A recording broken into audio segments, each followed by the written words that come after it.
Welcome to Tenor Tech, where I solve the problems you didn't even know you had.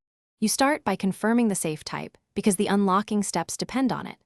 Once done, locate any override key or backup code and lay out the owner's manual nearby. This saves guesswork.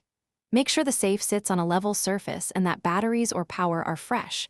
Low power causes errors. If you have a combination dial, note the sequence spacing. For keypads, verify the exact digit order. Begin the access procedure immediately after these checks.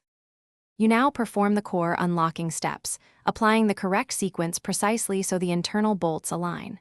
For a dial, rotate with consistent speed and stop on the exact numbers.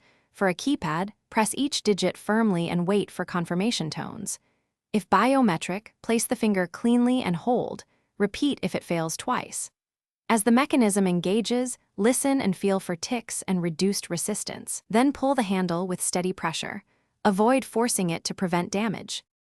You finish by relocking and testing a full open-close cycle to confirm smooth operation.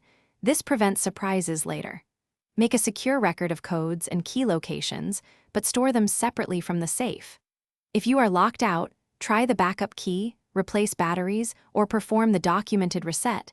These often resolve access problems. If the mechanism still fails or you hear grinding, stop and contact the manufacturer or a licensed lock.